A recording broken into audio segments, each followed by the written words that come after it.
Hello दोस्तों, नमस्कार। आपका अपने यूट्यूब चैनल एग्ज़ाम वाला में आपका स्वागत है। आज हम लोग देखेंगे भारतीय संसद से महत्वपूर्ण क्वेश्चन। फर्स्ट क्वेश्चन, भारत की संघीय व्यवस्थापिका को किस नाम से जाना जाता है? संसद, ऑप्शन डी। क्वेश्चन नंबर 2, भारतीय संसद के कितने सदन हैं? 2, ऑप्शन बी। संसद के किस सदन को प्रतिनिधि सभा भी कहा जाता है? लोकसभा को, ऑप्शन ए। संसद का लोकप्रिय सदन है लोकसभा, ऑप्शन ए।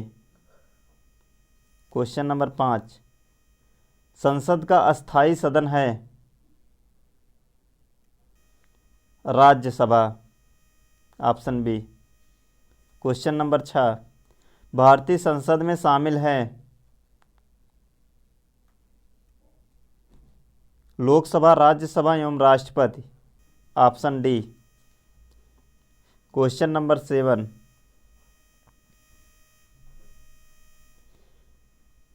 निम्नलिखित में से कौन सा एक प्रावधान भारतीय संविधान के अंतर्गत संसद के सदस्यों के विशेषाधिकारों तथा उन्मुक्तियों को निर्धारित करता है? इसका सही आंसर हो जाएगा अनुच्छेद 105, ऑप्शन बी। क्वेश्चन नंबर 8, निम्नलिखित में से कौन संसद का अनन्य भाग नहीं है? उपराष्ट्रपति, option B. Question number 9, Bharat के संविधान में कहा गया है कि भारत की संसद के 3 अंग होते हैं। इसमें से एक अंग लोकसभा, दूसरा अंग राज्यसभा, जबकि तीसरा अंग है राष्ट्रपति, ऑप्शन ए। क्वेश्चन नंबर 10, भारतीय संसद के कितने अंग हैं? 3, ऑप्शन बी। क्वेश्चन नंबर 11, भारतीय संविधान के किस अनुच्छेद में कहा गया है कि संघ के लिए एक संसद होगी जो राष्ट्रपति और 2 सदनों से मिलकर बनेगी?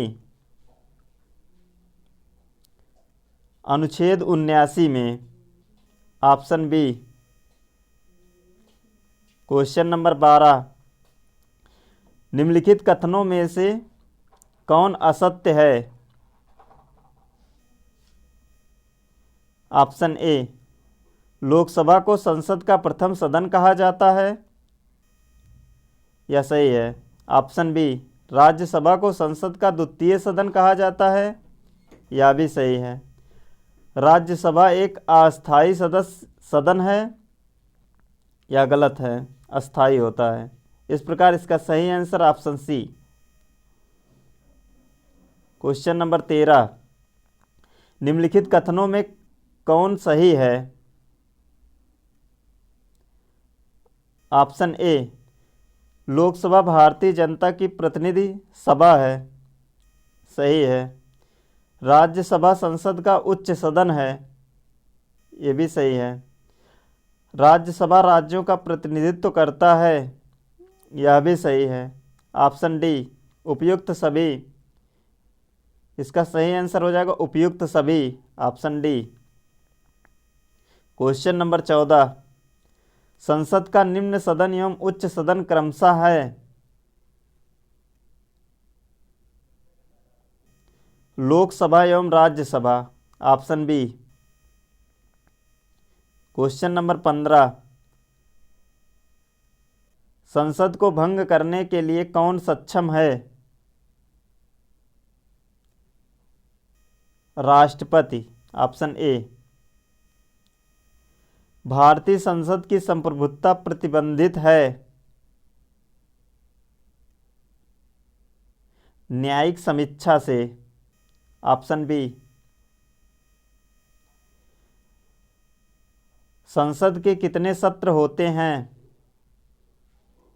ऑप्शन ए बजट सत्र, ऑप्शन बी मानसून सत्र, ऑप्शन सी शीतकालीन सत्र, ऑप्शन डी उपयुक्त सभी। ऑप्शन डी उपयुक्त सभी।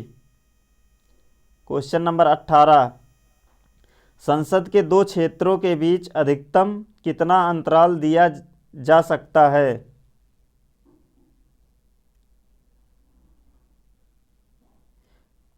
छह महीना। Option C. संसद के दोनों सदनों का संयुक्त अधिवेशन आयोजित होता है। फर्स्ट, भारत के राष्ट्रपति के निर्वाचन के लिए।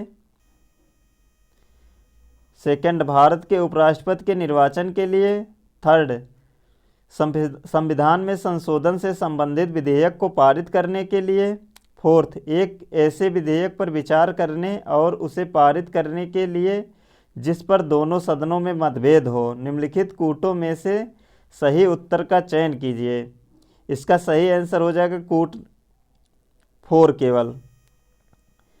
इस प्रकार ऑप्शन डी। क्वेश्चन नंबर 20, भारतीय संसद के दोनों सदनों की संयुक्त बैठक किस संबंध में होती है?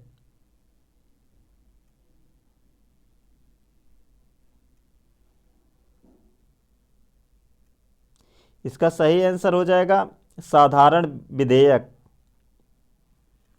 Option C.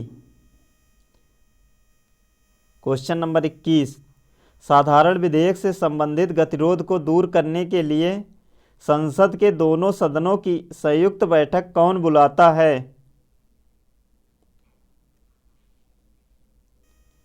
राष्ट्रपति। Option A. Question number 22, Lok Sabha व राज्यसभा की संयुक्त बैठक कब होती है?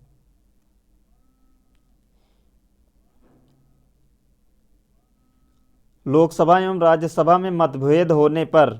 Option B. क्वेश्चन नंबर 33, संसद के दोनों सदनों के साथ साथ बैठक पर निम्न होता है।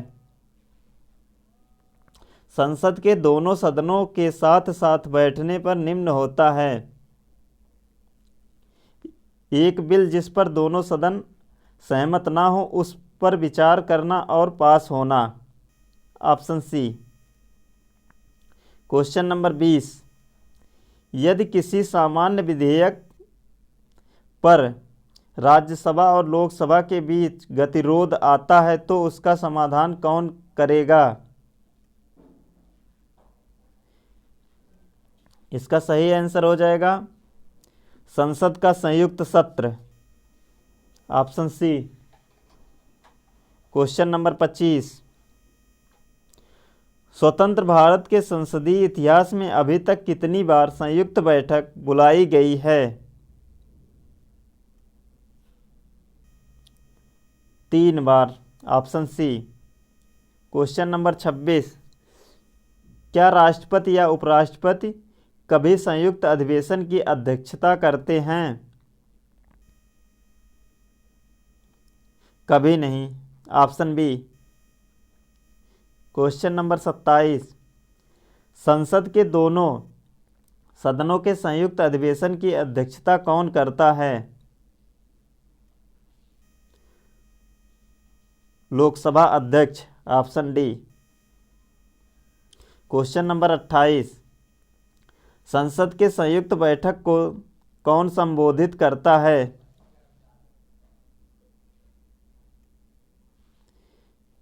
राष्ट्रपति। Option D. भारत की संसद के दोनों सदनों की संयुक्त बैठकें किस लिए आयोजित की जाती हैं? उस विधेयक पर विचार करने तथा उसे पारित करने के लिए जिस पर दोनों सदन में मतभेद हो।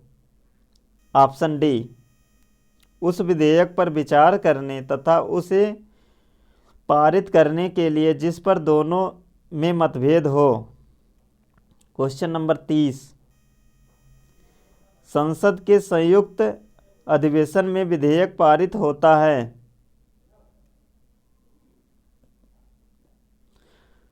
दोनों सदनों के कुल उपस्थित तथा मतदाता सदस्यों के मतदान सामान्य बहुमत द्वारा। Option C. क्वेश्चन नंबर 31, संविधान संशोधन प्रस्ताव के संबंध में दोनों सदनों में मतभेद होने की स्थिति में प्रस्ताव गिर जाएगा? Option D. क्वेश्चन नंबर 32, संसद की कार्यवाही सूची में प्रथम विषय होता है?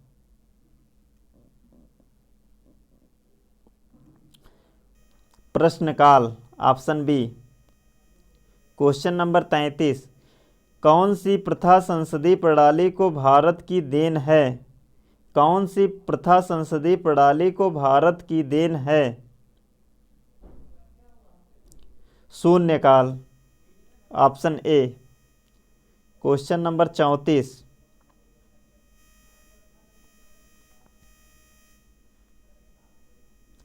संसद के किसी सदस्य की सदस्यता तब समाप्त समझी जाती है यदि वह बिना सदन को सूचित किए अनुपस्थित रहता है। कितने दिनों तक? 60 दिनों तक। Option A. क्वेश्चन नंबर 35, एक वर्ष में कम से कम कितने बार संसद की बैठक होना आवश्यक है? 2 बार। Option B. क्वेश्चन नंबर 36, नीचे दी गई सारणी पर ध्यान दीजिए। संसद, राज्यसभा और लोकसभा, इसमें राज्यसभा और लोकसभा के सदस्यों का निर्वाचन कहाँ से कितना होता है वही आपको बताना है। राज्यसभा का इधर दिया गया है, लोकसभा का इधर दिया गया है। इसमें जो है 552 अनाधिक सदस्य जो है 530 जिसमें से राज्यों का प्रतिनिधित्व करते हैं और बाकी कहाँ से आते हैं यक्स का मान आपको बताना है। इसका आपका जो हो जाएगा सही आंसर, संघ राज्य क्षेत्र से 20 से अनाधिक प्रतिनिधि। ऑप्शन सी इसका सही आंसर हो जाएगा। संघ राज्य क्षेत्र के 20 से अनाधिक प्रतिनिधि। Option C. Question number 37, Bharat के संविधान में निम्नलिखित में से क्या कथित है? यानी भारत के संविधान में क्या कहा गया है? फर्स्ट, राष्ट्रपति संसद के किसी भी सदन का सदस्य नहीं होगा, या नहीं कहा गया कहीं पर। सेकंड, संसद राष्ट्रपति और दोनों सदनों से मिलकर बनेगी, या कहा गया है। इसका सही आंसर हो जाएगा केवल 2। Option D. क्वेश्चन नंबर 38, निम्न विधेयकों में से किसका एक भारतीय संसद के दोनों सदनों द्वारा अलग अलग विशेष बहुमत से पारित होना आवश्यक है? संविधान संशोधन विधेयक। Option D. क्वेश्चन नंबर 39, संसदों के वेतन का निर्णय कौन करता है? संसद। Option A.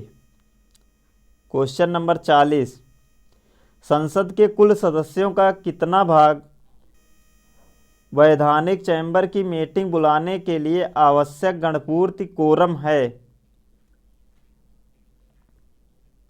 1/4 सदस्य। Option A. क्वेश्चन नंबर 41, संसदीय प्रणाली वाली सरकार को अन्य किस नाम से जाना जाता है? संघीय सरकार। Option C. Question number 42, Bharat की संसद के बारे में निम्नलिखित में से क्या सही नहीं है? ऑप्शन ए, राष्ट्रपति लोकसभा और राज्यसभा से संसद बनती है। यह सही है। लोकसभा में मनोनीत सदस्य नहीं होते हैं, होते हैं 2 लोग। यह गलत है। राज्यसभा को भंग नहीं किया जा सकता है। यह सही है। राज्यसभा के कुल सदस्य राष्ट्रपति द्वारा नाम निर्देशित होते हैं। यह भी सही है। इस प्रकार इसका सही आंसर हो जाएगा ऑप्शन बी। Question number 43। संविधान लागू होने के बाद सर्वप्रथम त्रिशंकु संसद का गठन कब हुआ? इसका सही आंसर हो जाएगा 1989 ईस्वी में, ऑप्शन बी। Question number 44। अस्थायी संसद भारत में कब तक अस्तित्व में रही? अस्थायी संसद भारत में कब तक अस्तित्व में रही? 14 अप्रैल 1952 तक, option D. Question number 45। Bharat की पार्लियामेंट संसद का उद्घाटन कब हुआ था? 1927 में, ऑप्शन बी। Question number 46। संसद के दोनों सदनों का सत्रावसान कौन करता है? राष्ट्रपति, ऑप्शन बी। Question number 47। संसद के किन सदस्यों को गैर सरकारी सदस्य कहा जाता है?